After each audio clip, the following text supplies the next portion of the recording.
Hey parents, teachers, students, if you are somehow connected to the education system, either because you're a parent and you have a kid going through school, or you work in the education system, or you're in the education system, you absolutely have to watch this video because the world has changed. The way that we learn has changed. And the question now is, should ChatGPT be allowed in schools, or is this cheating? Check this out. Hey everyone, it's Mike from EduCircles. I am your virtual support teacher, otherwise known as your virtual substitute teacher. And in today's lesson, we're going to be asking the question, should ChatGPT be allowed in schools? Now, this video has two versions, and you are watching the shorter version right now. There are links to both versions in the video description.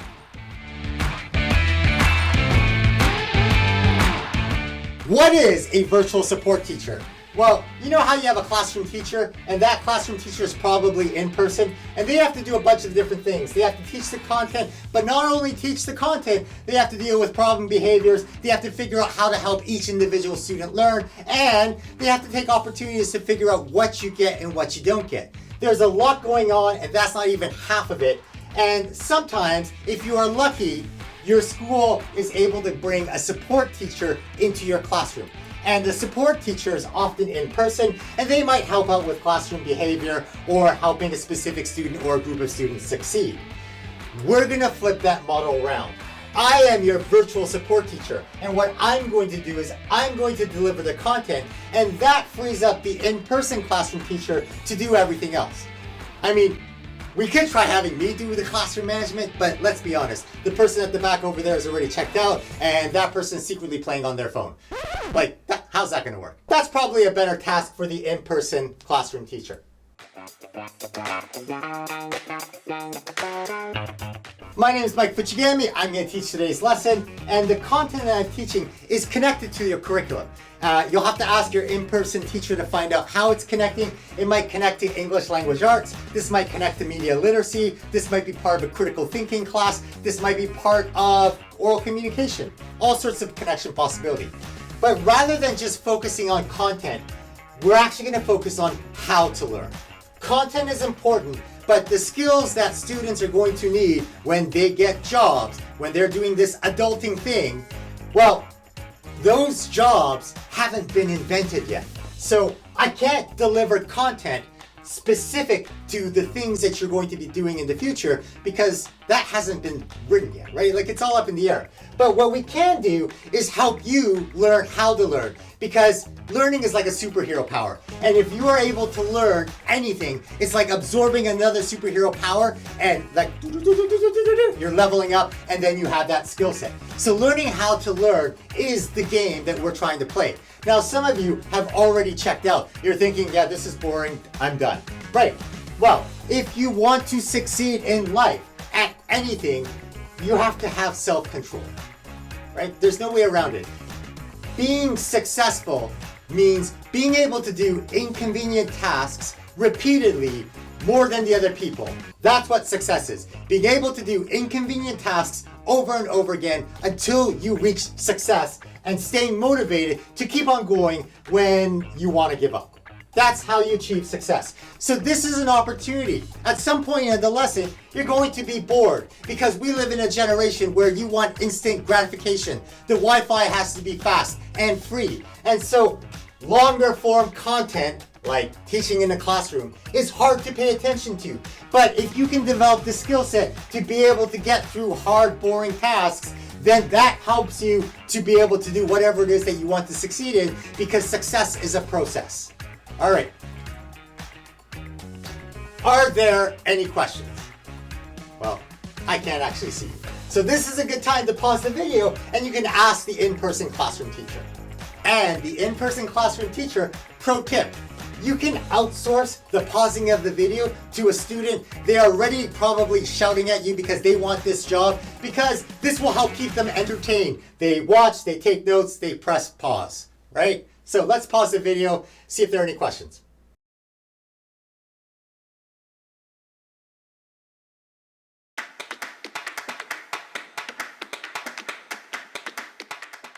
All right, welcome back. So there are 4 things in this lesson. I'm going to talk about how change happens and how that affects education and learning. We're going to be looking at a writing example written by ChatGPT.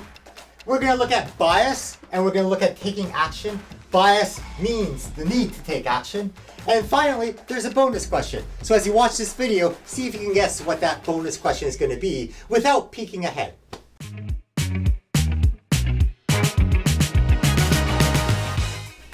Part 1. Change happens. And not only does change happen, change is hard. No one likes change. In fact, we just went through a huge change with COVID-19. COVID-19, the pandemic happened, it fundamentally changed the way that we learn. For a while, we were learning virtually, there were lockdowns, it changed the way that we live. Masks, vaccinations, strong feelings about whether or not this should be happening, what should be done. All sorts of things are happening here. It affected livelihoods. It affected jobs. Some jobs changed, some jobs shut down, other jobs were created. So COVID-19 changed the world, and not just one part of the world, it was a global event that showed us how interconnected everything is. A couple of months ago, there was another huge change in the way the world works. ChatGPT is artificial intelligence that is easily accessible by the masses. And this is fundamentally going to change the way that we do things, the way that we work, the way that we live, the way that we learn. This is the next change. It doesn't really matter because eventually there will be another change after that, because change just happens. Change is constant.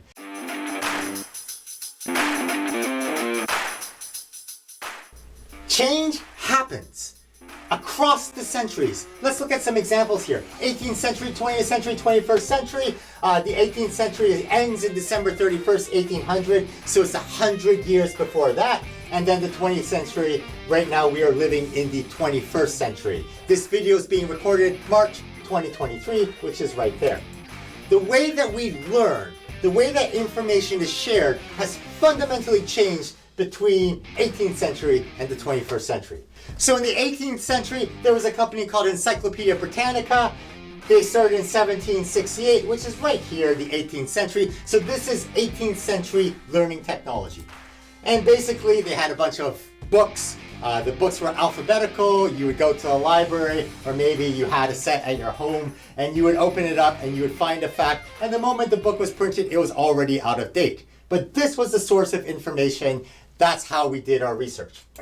In the 20th century, a company called Google developed a search engine. The search engine launched in 1998. 1998 is in the 20th century, so Google search is 20th century technology.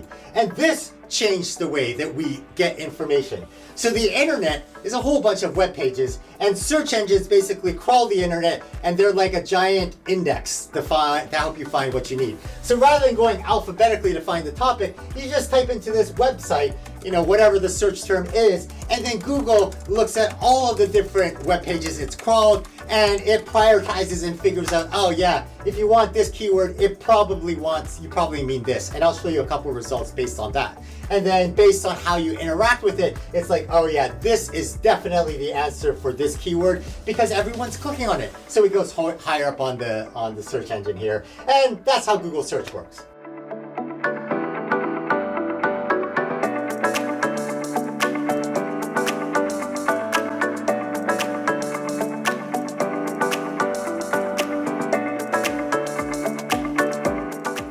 Well, a couple of months ago, ChatGPT changed the world. ChatGPT started November 2022. 2022 is here in the 21st century. So ChatGPT is 21st century technology. And basically, it's a web app right now. You type in your question, you type in whatever here, and ChatGPT uses artificial intelligence, and it pulls together information that's been trained with to come up with an answer that it thinks you want to know. And it learns based on whatever information that its programmers have fed it. Okay. If you do not keep up with change, if you do not change, you will become a dinosaur. If you do not change, you are at a competitive disadvantage. Who are you competing against? What are you competing for? If you're watching this with students, with your kids, now is a good time to pause the video and discuss. Now let's be serious here. Most of you won't do that because we're used to passively consuming content. So I'm gonna give you a couple of seconds right now. I'll just play some background music and you can think about this. Have a conversation. If you don't change, you're at a disadvantage. Do you agree with that? I don't know.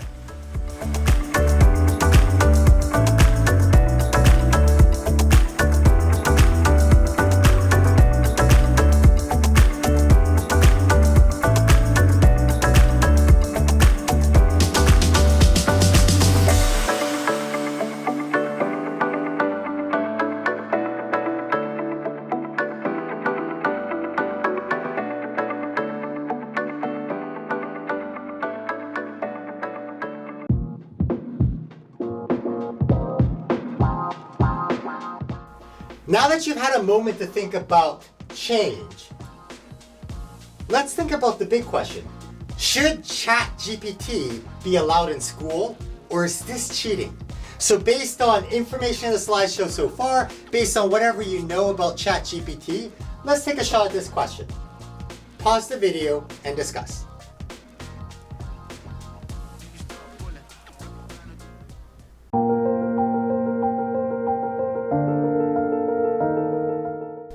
Let's look at a writing example to see what ChatGPT can do.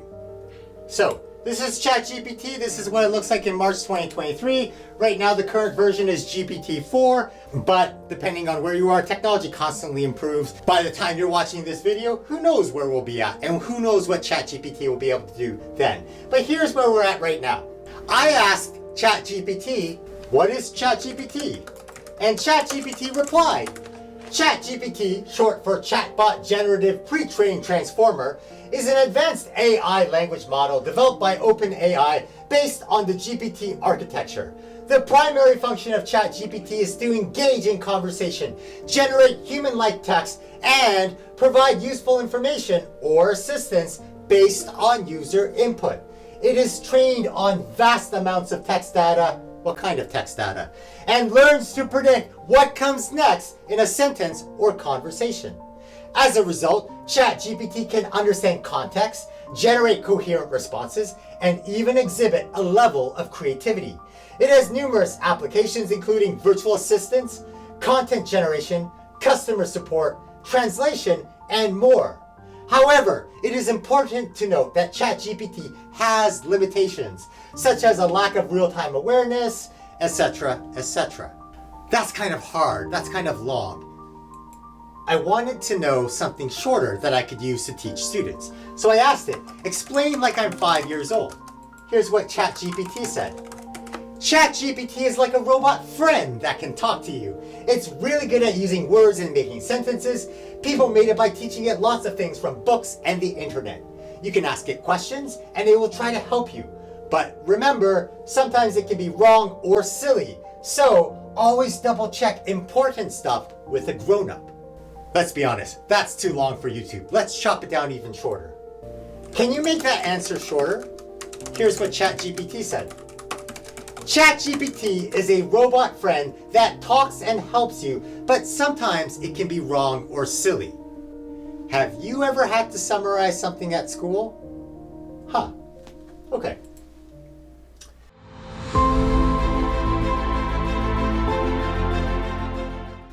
So now I wanted to see what ChatGPT could come up with for a writing assignment. I have a dog who loves liver treats. Write a persuasive speech from the perspective of my dog. Here's what ChatGPT came up with. Ladies and gentlemen, fellow canines and esteemed humans, I stand before you today as a humble dog with a simple mission: to make the case for liver treats. You see, life as a dog can be tough sometimes. We're expected to be loyal, obedient, and protective, all while entertaining our humans and looking adorable. But what do we ask for in return? A tasty reward, a morsel of motivation, a scrumptious snack to brighten our day. Liver treats. I love that writing, right? Morsel of motivation, nice alliteration. Scrumptious snack, nice playing with the sounds there, right? A tasty reward, a morsel of motivation, a scrumptious snack. 1, 2, 3. That's nice writing. Yeah, that's not bad. But, I wanted something more personal. So I asked it.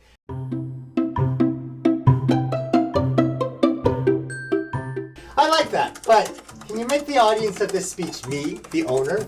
So my dog is trying to persuade me. And here's the second version, the second draft that ChatGPT came up with. Dear beloved owner, it's me, your faithful canine companion, here to discuss a topic that's close to both our hearts and my stomach, liver treats. As you know, I'm always by your side, protecting and loving you unconditionally. I've made it my life's mission to bring you joy, comfort, and a little entertainment too. But there's one thing that truly brightens my world and makes my tail wag uncontrollably. Liver treats, right? And then it keeps on going. That's not bad at all.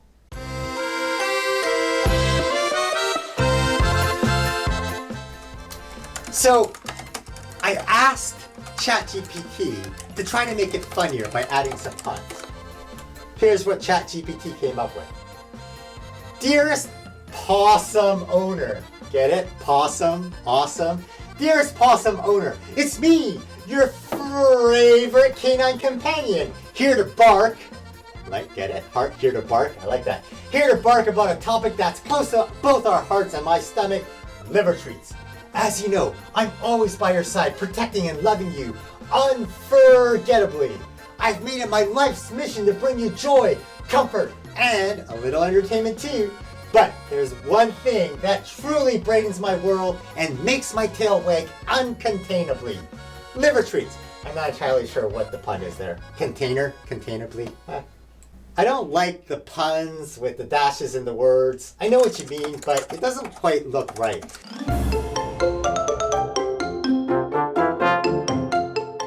So I asked ChatGPT to remove the puns with the dashes in the words and just try to make the speech funny. Here's the next draft. Dearest amazing owner, it's me, your favorite canine companion, here to chat about a topic that's close to both our hearts and my stomach, liver treats. As you know, I'm always by your side, protecting and loving you unconditionally. I've made it my life's mission to bring you joy, comfort, and a little entertainment too. Like that time I tried to catch my tail for an hour straight. But there's one thing that truly brightens my world and makes my tail wag uncontrollably. Liver treats. Right? I like that. I like that a lot. But, that example has nothing to do with my dog. So I gave ChatGPT more information about my dog and I asked it to use these facts in the draft that it was writing for me.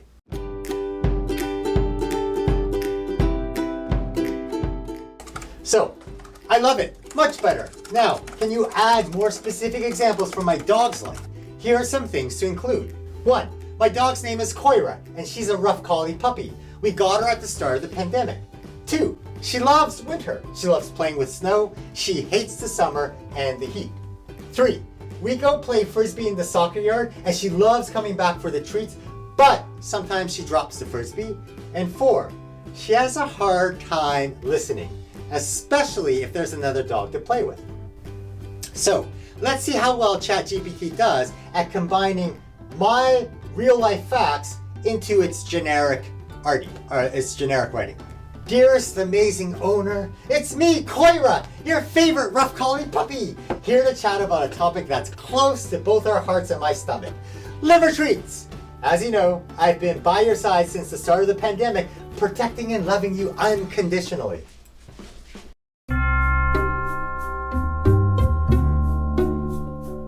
Now I wondered, how might a passive-aggressive cat respond to this speech? Here's what the cat came up with. Oh, Koira, darling, what a heartwarming and, might I add, eloquent speech you've prepared. It's touching. It's truly touching. It's truly touching to see a canine work so hard to convince their human to provide more of those scrumptious liver treats. I do hope you get what you're begging for. It's simply fascinating how you dogs value the bond between you and your humans through such trivial things like treats. I mean, I'm not judging, but Have you ever considered that we, the feline species, value our independence and don't need constant rewards to express our love? And it's just adorable how you drop that frisbee, Koira.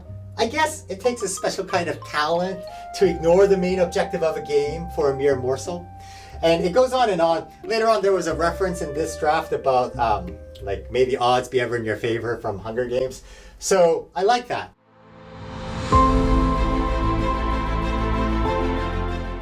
I wanted to go more in that direction. And I asked ChatGPT, I like the reference you made to the Hunger Games.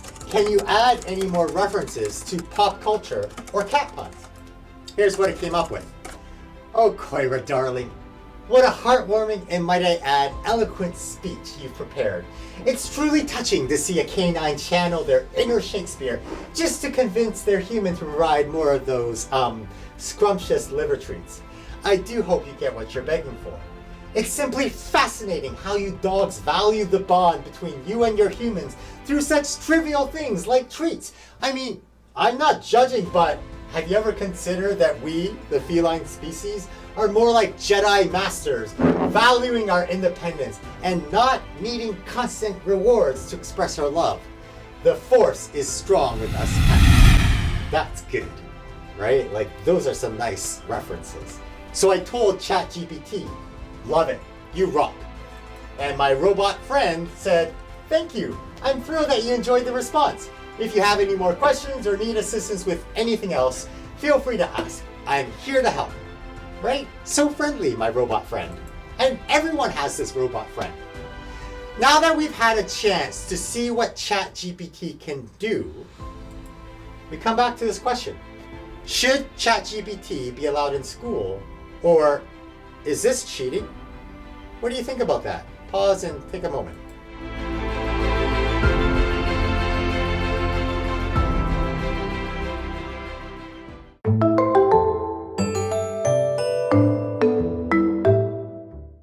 Let's come back to this question about change, and if you don't change, what happens? ChatGPT is free.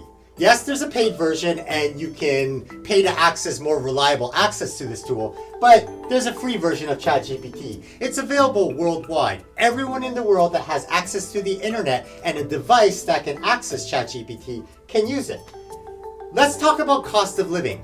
So, the cost of living, the cost for food, the cost for shelter is different in every country.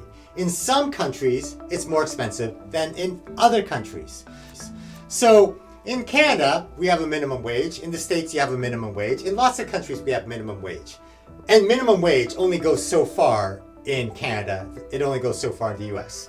So if I got paid in US dollars, but I was living in a different part of the world where it didn't cost as much to live, can you see how now I can afford to live better because I'm getting paid in US dollars and my costs have gone down because I'm living in a country where the cost of living is cheaper.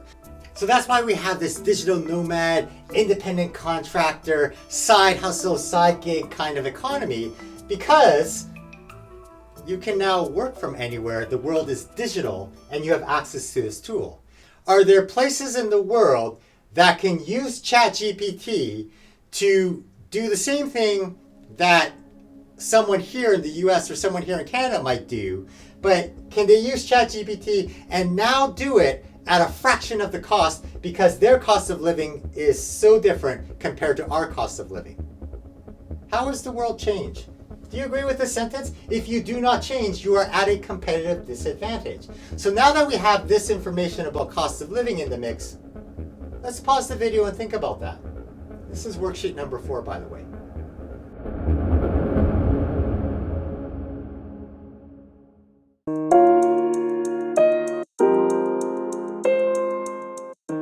Let's talk about part 3, bias and action. Can machines be biased? Is that even possible? What would a biased machine look like? Can machines be sexist? What about Google?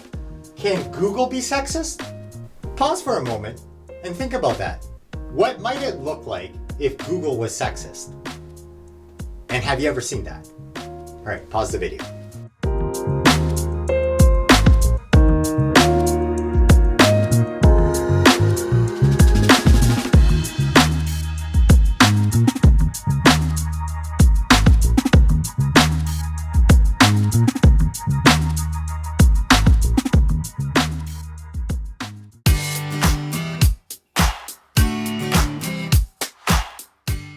Let's look at an example of a machine here. 4 times 25. We punch it into this simple calculator here, and we get the answer 1020. Wait, what? Does that sound right? Why or why not? Why did a machine give us this answer? 4 times 25 is 1020. Right? And a lot of times in class, students will say, oh yeah, that's what the calculator said. Or that's what Google said. Okay. All right. Why did 4 times 25 become 1020? Pause and discuss.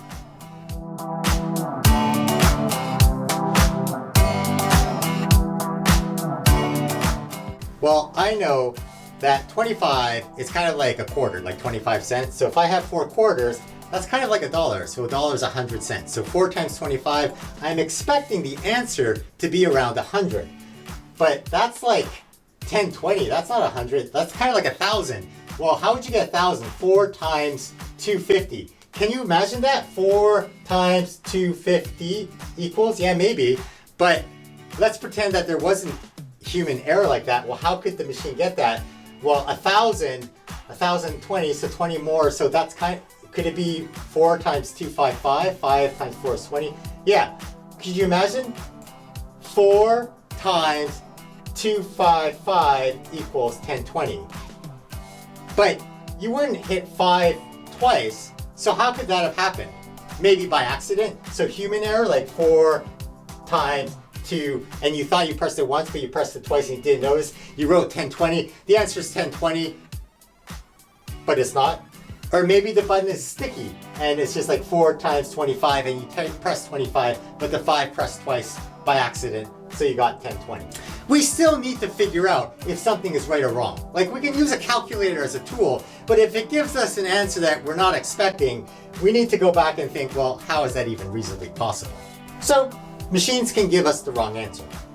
Sometimes it could be because of human error, could be an error in how the machine was built, or it could be an error in how the machine works, or it could be an error in using the machine, like 4 times 25, but you pressed the 5 twice and you got a different answer. Let's not talk about errors. Let's focus on this word bias, because humans are biased. We all have an unconscious bias based on the way that we were raised, our life experiences, the things that we learn, the things that we see. We have an understanding of the world that filters how we see the world, and that biases our opinion. That's human nature.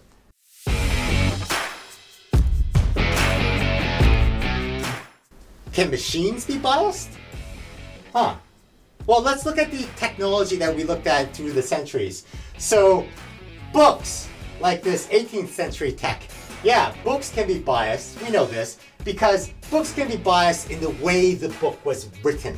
So it might be excluding information, or it might have outdated information, or the writer might have a bias. There's that saying, history is written by the winners. So there might be a bias in the way that things are written in this book, even though it's covering facts. Or, of course, we know that when we read, we have bias in interpreting the information. So maybe there are errors in reading the book. So we know that books can give us the wrong answer.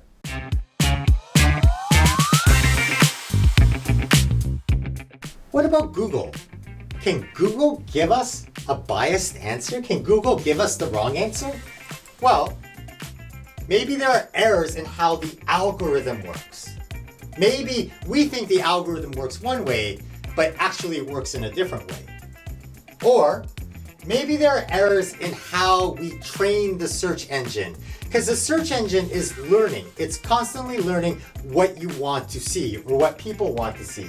And we call these personal search results, right? Search engines, Facebook, social media, they all give us personalized results. And these personalized results reinforce our bias, because Google will give me a different result than someone else who uses Google in a different way.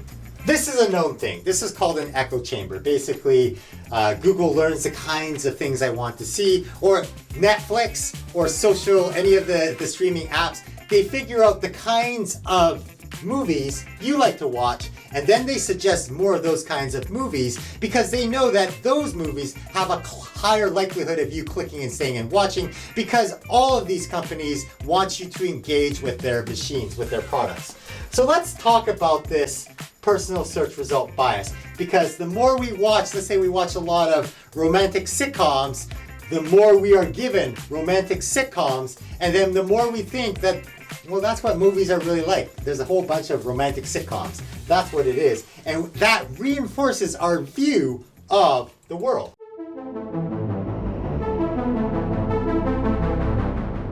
Eli Pariser has a book, he has a TED Talk, and he talked about this back in May 2011. He talked about this personal search result online filter bubble. It's a great TED Talk, and he has some great quotes. So if algorithms are going to curate the world for us, and remember, Google basically crawls the world, billions, however many web pages, and it figures out which are the most relevant results based on the search word that you typed. So that's curating the world. So if algorithms are going to curate the world for us, if they're going to decide what we get to see and what we don't get to see, because we only really see that first few couple of listings. No one goes to page 10, page 11 on Google. We all look on that first page, scan the answers, see which one is most likely something that's going to provide useful information, and click on that. So if search engines are going to decide what we get to see and what we don't get to see, then we need to make sure that the algorithm, that's a search engine, that they're not just keyed to relevance. There has to be other things.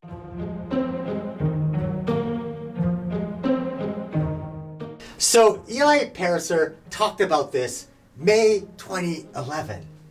And in January 2023, over a decade later, a website launched called Correct the Internet because of this bias. So correcttheinternet.com is basically trying to correct some of the mistakes on the internet in terms of women in sports. Who scored the most goals in international football? Take a moment right now and just Google that up.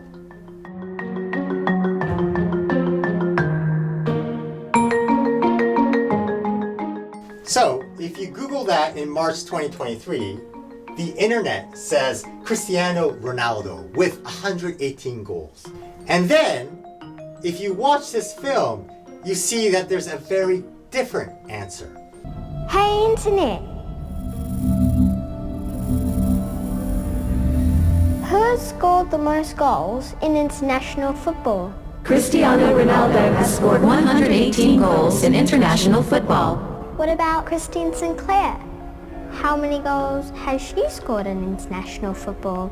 Christine Sinclair has scored 190 goals in international football. Well then, who scored the most goals in international football? Cristiano Ronaldo has scored 118 goals in international football. That's not right. Correct the Internet tells us that many of the world's best athletes are women. But due to human bias, search engines prioritize male athletes in their results.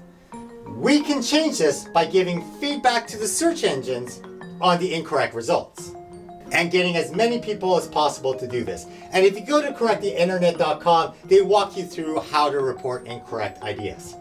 I first heard about this story on a podcast, Under the Influence. And based on their research, they gave this example. Back in 2017, tennis star Andy Murray was being interviewed. And in this interview, it was really interesting because a reporter asked him a certain question. Murray lost to American Sam Querrey, and a reporter asked Murray about the significance of an American advancing. Andy Sam is the first U.S. player to reach a major semifinal since 2009. How would you describe I beg your pardon? Male player, right? Yes, first male player. That's for sure. So that's really very telling. The reporter had overlooked the fact that Serena and Venus Williams had reached Wimbledon finals many times. Andy Murray knew and respected that fact. He pointed it out in the interview, male player. Women's achievements are so often overlooked or ignored that internet search results overwhelmingly favor the achievements of male athletes over female athletes. And the reason is because the greater number of searches around male sports has led search engines to prioritize these inaccurate statistics. Okay, so here we have relevant results that we were warned about in a TED Talk a decade ago.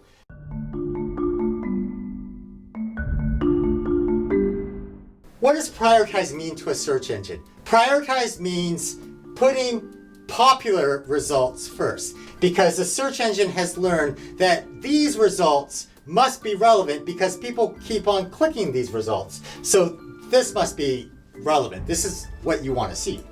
The search engine, when they give us a result, like a results page, they give us a list of results, Google is basically saying, this is probably what you want to see. Let me know if I got it right? Or tell me if I got it wrong.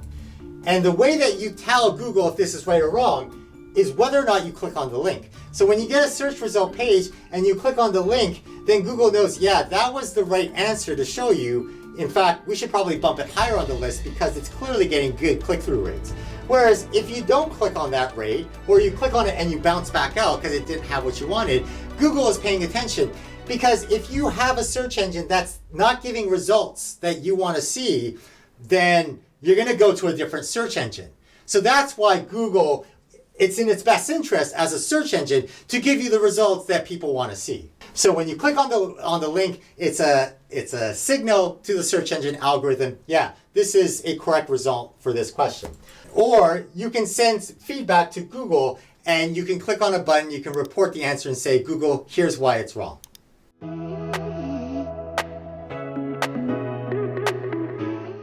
So I did my own internet experiment, my Google search here, March 29, 2023, and it looks like this. I typed in, who has searched the most goals in international football? And the very first answer up here was from the Olympics. That's the first result. And in the first results right here, it says Portugal's Cristiano Ronaldo with 122 goals in 198 matches and counting has scored the most goals in international football in the men's game. So, from Google's perspective, this is a credible authority, Olympics.com. And this sentence here that it has pulled up is factually correct. Cristiano Ronaldo has scored 122 goals in 198 matches. So this information is correct. The snippet is correct. There we have Cristiano Ronaldo, and the men's game here is highlighted in this Google snippet. When I clicked on this link to go to Olympics.com, I got this long web page, and I'll show you some interesting snippets. So the third paragraph here is the one that we saw in the snippet. Portugal's Cristiano Ronaldo with 122 goals in 198 matches and counting has scored the most goals in international football in the men's game. That is factually correct. And then later on the page, we have a table, and in the table it says position 1 and Cristiano Ronaldo 122 goals. And then lower on the page, we have this paragraph. Canada's captain, Christine Sinclair, who led her side to its first Olympic gold medal in football at Tokyo 2020, occupies the top spot with a mammoth 190 goals. So this is factually correct as well. And then at the bottom, we have Christine Sinclair, Canada, 190 goals. So me reading this page, I can see, yeah, so in terms of men's, Ronaldo has 122 goals, Sinclair has 190 goals. So who scored more? Well, Sinclair did. He has 190 goals. So the correct answer to the question, who scored more international goals, would be Christine Sinclair.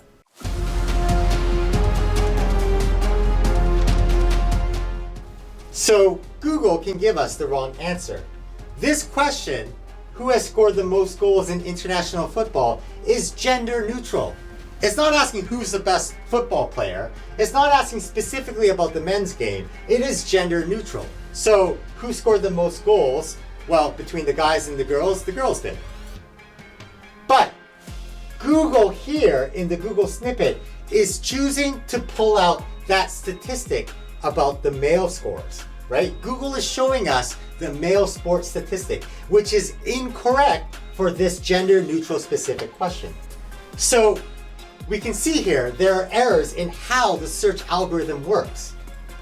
Google is asking, this is probably what you want to see. Tell me if I got it wrong.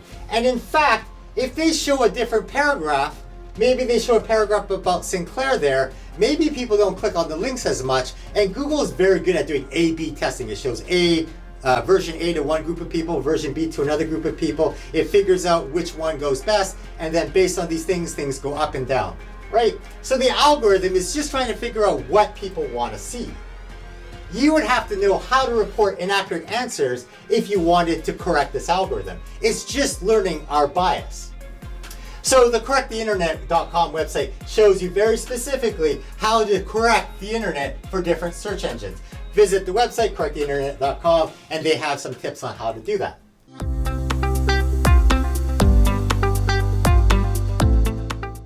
So we know Google can give us the wrong answer. We know that the machines might be giving us the wrong answers, but there also could be errors in how we use the machine. You would have to know that Google can give biased answers. So if you ask the question, if you wanted to know who scored the most goals in international football, and you got an answer, then you would have to know that you would also have to ask specifically about women's football. And then you would have to know that you'd actually have to double check the answer yourself. So you'd actually have to go to the website to see what the different answers are. And then not only would you have to know what to do, you would actually have to take action and do it and actually double check to be able to realize that Sinclair actually has more goals.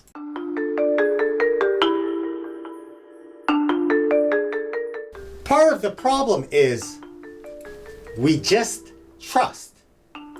And trust by itself, trust is not a bad thing. In fact, we need trust. Society doesn't work if we don't trust things. So, we need to be able to trust that $1 is worth $1. And if I have $1 and tomorrow my dollar is worth nothing, or if I have $100 and tomorrow all of a sudden my country's currency has devalued and it's not worth anything, then we have a problem. So we need to be able to trust the economy. We need to be able to trust our bank. We need to be able to trust this idea that if I deposit money in my bank today, tomorrow I can go to the bank and withdraw money. And normally that's true. The bank business model is, hey, I'm going to store my money at your bank and you're going to give me a little bit of interest. And the bank, meanwhile, is going to loan out the money in a house mortgage or something else and make more money. And so as long as the bank has some money to give money to people who withdraw it, then we have no problem. But if everyone goes to the bank and tries to withdraw their money and we have a run on the bank, then the bank collapses. We have to have trust that money in a bank, that it'll be there. We need to be able to trust that we drive on the right side. And if you live in a country where you drive on the left side, then left is the right answer for you. So we drive on the right side. And we need to trust that everyone else is going to drive on the right side because we're going pretty fast. And if you don't drive on the right side, we need to trust that people will take action.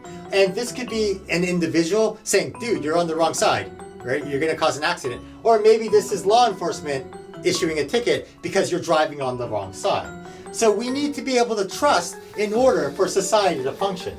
We need to trust business. We need to make sure that if a business is unethical, that there will be consequences for that business.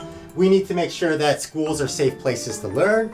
We need to make sure that the media is trustworthy. We need to make sure that there's integrity or there's journalism codes of ethics to make sure that news media, we can trust that. We need to make sure that social media is doing its part to make sure that things are appropriate, that it's trustworthy. We need to be able to trust technology.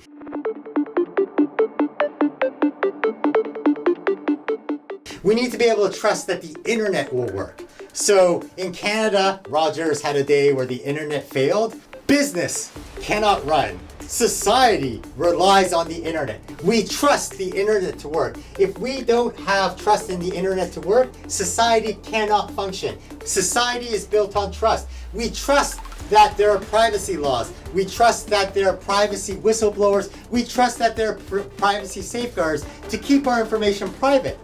We trust that the government will do its job. And yes, lots of us don't trust everything, but we trust that the government as a system can work. We trust that the government will make laws that are appropriate. We trust that the police will enforce those laws in an appropriate way. We trust that the courts will make a judgment on those laws in an appropriate way. And if we as citizens are not happy with what we see, we trust that we can vote, and the voting system works to be able to change things in power, to be able to change the society we live in. Society is built on trust. It's important that we have trust. Society doesn't work in a zero trust environment because then you have anarchy.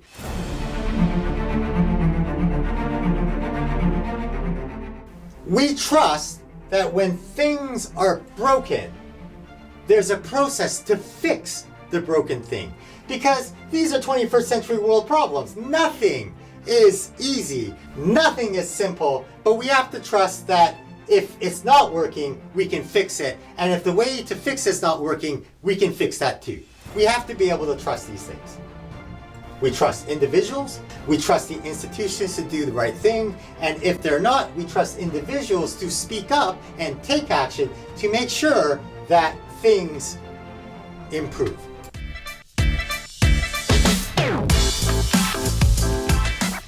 This depends on information. We need high quality information. So let's say we have a fact. A fact is a very arbitrary thing. Everyone is going to have a different point of view about that universal fact. And no matter who we are, we're going to have a biased opinion because we inherently have unconscious bias just based on our life experiences. It shapes the way we view the world. So we're going to have a biased opinion. And the key here for us is to seek out more information, high quality information, and to think critically to make an informed opinion. The challenges in the 21st century is we are bombarded with information. There's information and notifications everywhere. And some of the information we get is misinformation. It's false, it's inaccurate. Or even worse, some of the information we get is disinformation. It is deliberately telling us incorrect information for malicious reasons. What a crazy world we live in.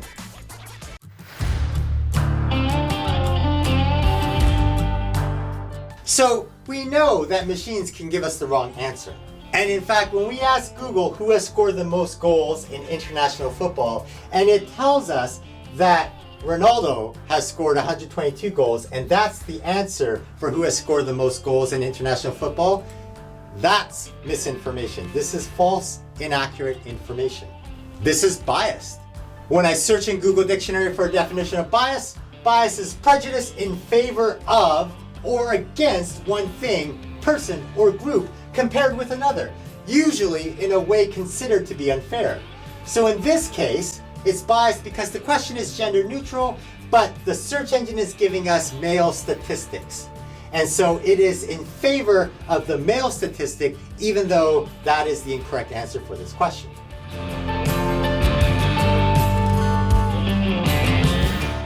So then I wonder, is this discrimination?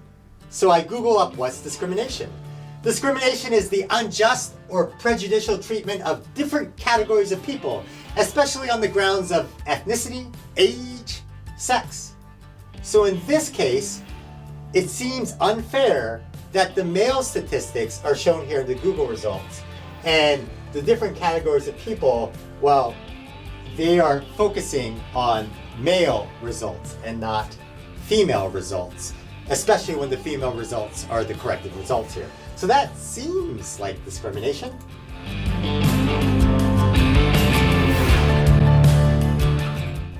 Is this sexist? Okay, well, let's look up what the criteria is for sexist. What's the definition of sexist?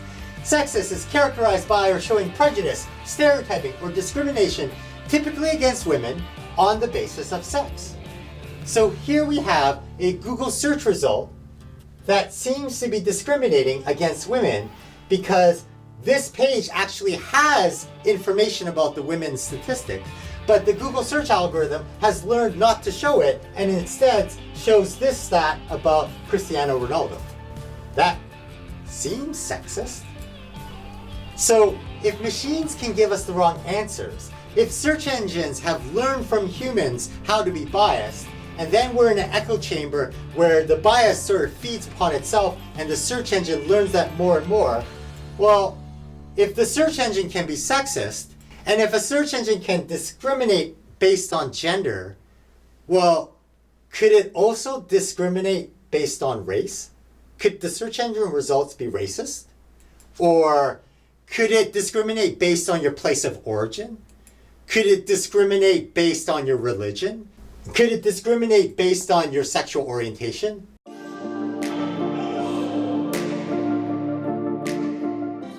Now we have to start thinking about all sorts of things because we know humans are biased, but now machines are learning our biases.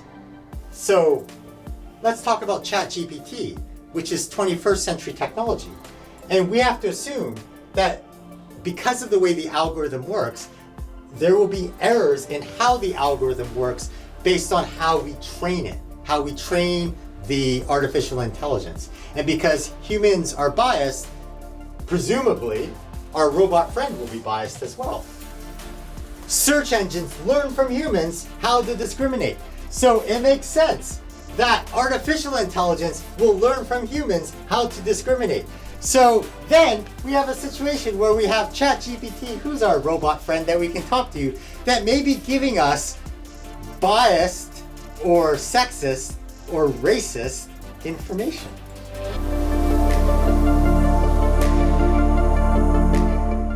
Should we panic? ChatGPT? I don't think so, right? Yeah, ChatGPT could give us misinformation. It could give us false or inaccurate information. I mean, if Google can give us false or inaccurate information, presumably ChatGPT can as well. I mean, they could code it to have ethics, but these things are works in progress. So then maybe ChatGPT can be coded to give us disinformation as well. Maybe it's going to try to give us certain information or shape the way that we see by showing us certain content. Maybe. But the way that we respond is the same way, right? We're going to have different points of view about ChatGPT.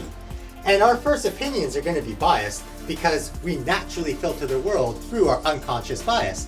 We view the world through a lens based on our experience, the way we were raised, our values, our religion. So we're going to have biased opinions, and we have to intentionally take action to look for high quality information.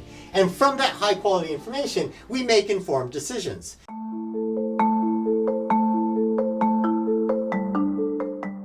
This is nothing new for ChatGPT. We need to do this with our friends. Some of our friends may be giving us misinformation.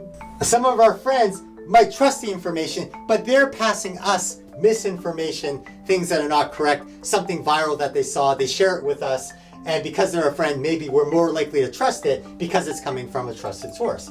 But we still constantly have to consider, like, does that make sense, the information that our friend is telling us? We still have to make informed opinions. This could be our family. We're constantly looking for information. We have information from our family, but we still have to think, yeah, is this valid information that I'm getting from my family? Putting it in context, we still make informed decisions. We get information from the news, but we still have to consider, once we have our first opinions, how do we make an informed opinion about the stuff that we see on the news? Nothing has changed here. We get information from social media. Some of that is misinformation, some of that is disinformation. But whatever our point of view is, we still have to actively look for more information to make an informed opinion. And here we are with Google. We know Google gives us misinformation. Google can share with us disinformation. Regardless, we're going to have our opinions, our different points of view. And the key here is to actively make an informed opinion. Who knows what'll come next? Change is constant. But the process that we deal with information, that's why this is important. We figure out whatever's coming up in the future, we're going to have our different points of view, we'll have our biased opinions, but then we need to find high quality information and we need to take the time to make an informed opinion. No matter what the technology is, we still need to figure out if something is right or wrong. And we do that through critical thinking. But it's not just about critical thinking. If you see something wrong, we need to say something. And so part of this is correct the internet, going and correcting the incorrect things that Google is saying. But part of this is also if you have the mental health strength and if you have the resources to stand up and be heard, to say something, that's part of active citizenship. It's not enough just to be a citizen in the class. You need to be actively part of the conversation, part of the learning. It's not enough to just be a user of the internet. You need to be actively helping to shape that community. So active citizenship is just about shaping the communities that we belong in, and it's about speaking up when you see something wrong. It doesn't mean we're going to agree, but that's part of how life goes better, and that's how we learn to change. This is how we make the world a better place.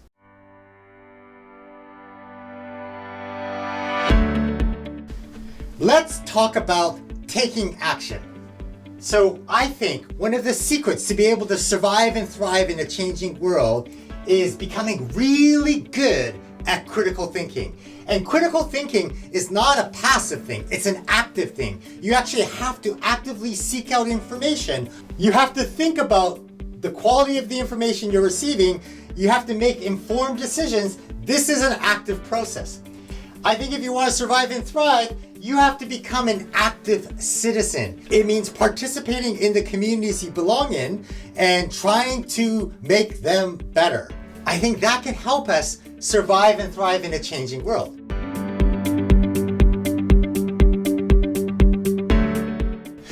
My name is Mike Fuchigami. I used to teach grade 8 English language arts in Ottawa. I don't do that anymore. Life happens. I had a mental health crisis in a way that I never expected. I felt like I had failed my students, and that crushed me because my whole identity was being a teacher. So the question is, how do you reinvent yourself when the worst thing in your life happens? And I think this is an important conversation because everyone at some point is going to have a worst moment in their life. You have to, because life is up and down. It's a thing. So anyways, the question is, how do you reinvent yourself? And I don't know how you're going to reinvent yourself. I only know how I'm going to reinvent myself. And I know for me, what matters is I keep in mind that I'm not the only person going through struggles. Change is hard. And if I go day by day, I can learn to reinvent myself.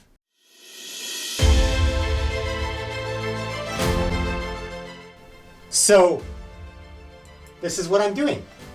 I'm still a teacher, but I'm not in the classroom anymore.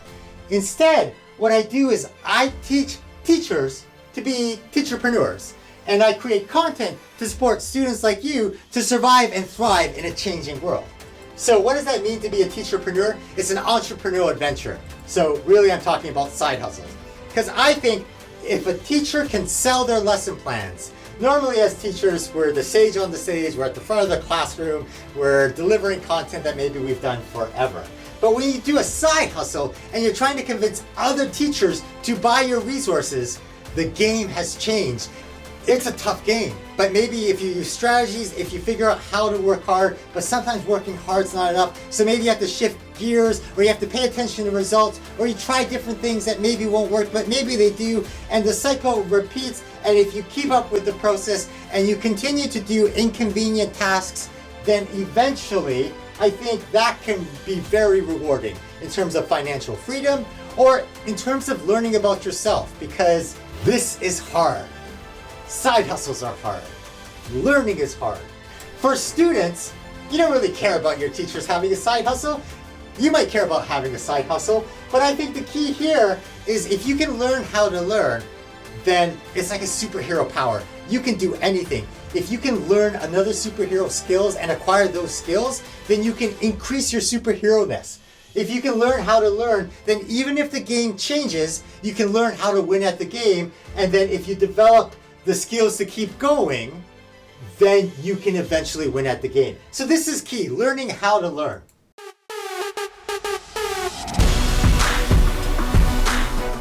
So let's talk about learning. You've just gone through a whole lesson with me. You're sitting in the class, and my question to you is, what habits are you building right now in the class? Are you sitting there passively and just sort of listening, and the information is coming in one ear and out the other ear, and you're not really engaging with the content? Or are you an active student and you're actively taking responsibility for your learning? You're actively trying to pay attention even though you might be bored. You're actively trying to focus even though your friend is making jokes. What habits are you building? Because the things that you do today, well, you're probably going to do them tomorrow and you're going to keep on doing them unless you figure out a habit and change that habit and develop maybe better habits that take you to places you want to go. Everyone has a secret dream. Is the way that you're acting now going to get you to that place? Maybe, maybe not.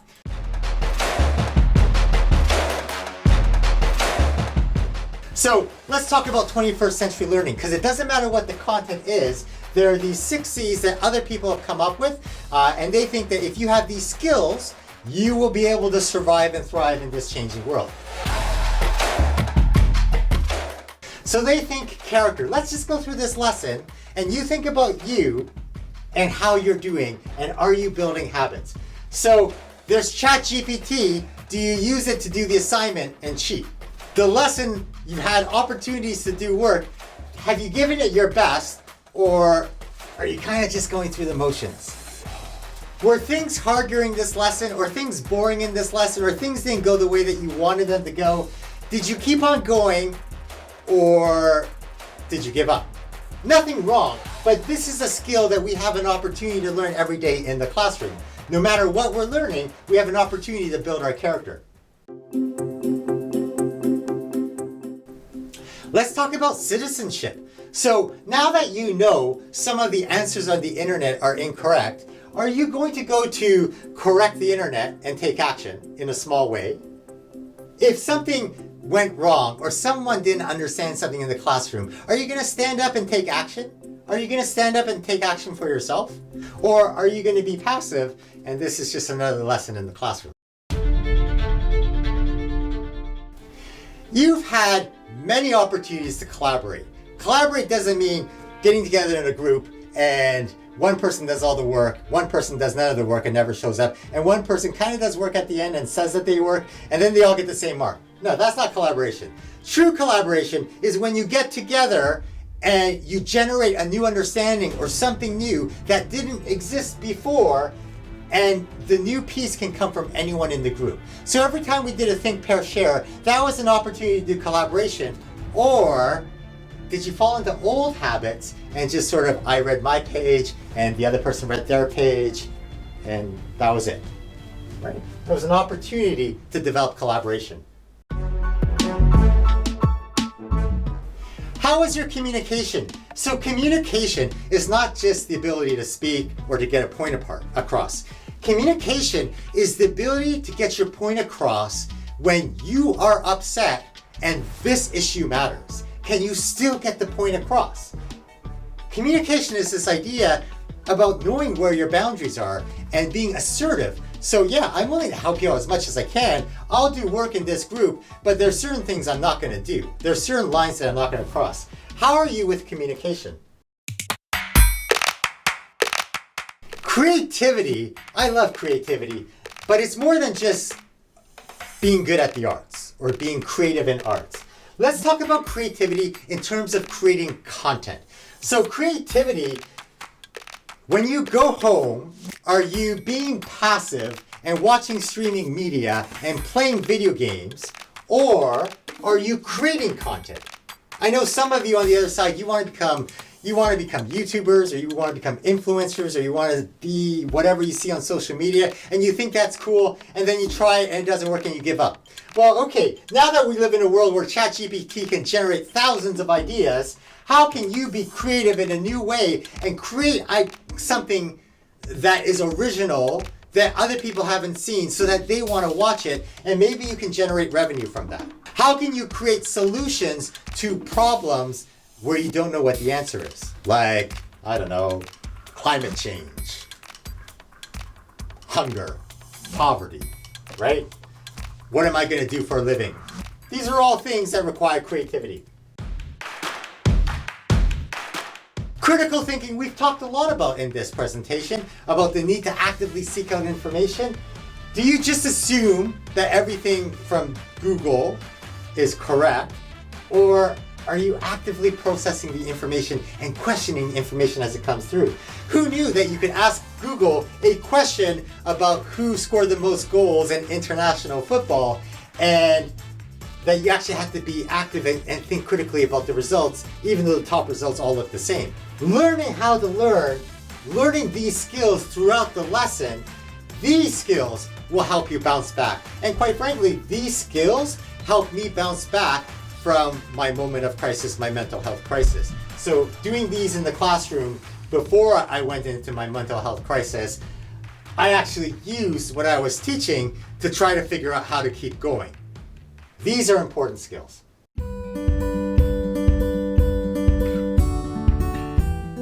Sometimes we talk about social emotional learning skills, and that's the idea of becoming students of ourselves and learning how we learn. And so every time in the class you have a lesson, it's another opportunity for you to figure out, do I learn this way?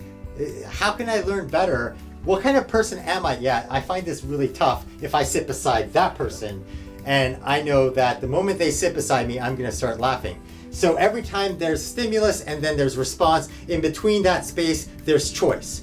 Can you choose to act while you're able to make that decision? So I know that if I sit beside my friend, I'm gonna start laughing. So the moment they sit beside me, I'm gonna sit in a different class or a different part of the class so I can focus in class, and I'll hang out with my friends at recess or after school or whatever.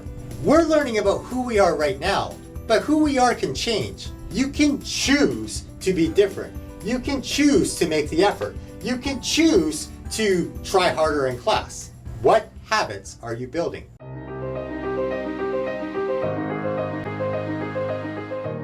Bottom line is, change happens. The goal is to bounce back better. At one point in life, you're gonna get knocked down. Mike Tyson is a boxer, and he has this great quote about how everyone has a plan until they get punched in the face. So at some point, we're gonna get knocked down. Maybe you've already been knocked down. You're gonna be knocked down a lot in life. Let's be honest here. The goal here is to develop the skills to bounce back better.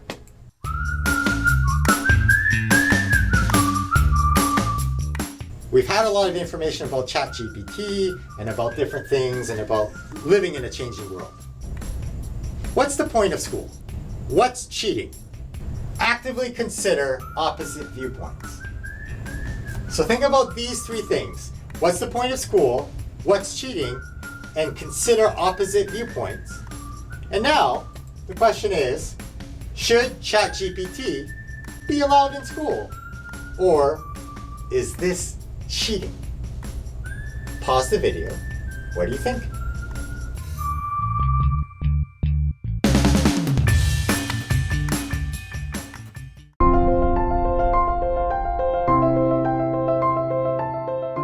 The world is changing. We had COVID-19, we have ChatGPT, who knows what's next? The reality is the world will always change. The question is, how do we deal with a changing world?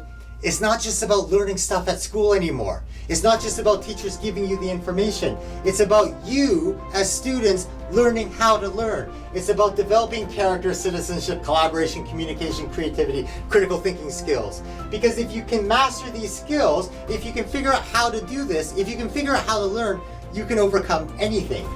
And the question is, as a student, this is about you. This isn't about, oh, my teacher's not teaching this way. Nah, this is 100% about you. You choose your actions. You do you. So how do you choose to behave? And now that you know about ChatGPT, how are you going to choose to use this tool or learn about this tool? It's not just school's responsibility to help turn you into a productive, successful, whatever human being. This is on you as well. It's part of the journey. All right. My name is Mike Fuchigami. I've been your virtual support teacher. Teachers, you can find links to the resources and other things in the video description. And I'll see you next time. Have a good day. Bye-bye.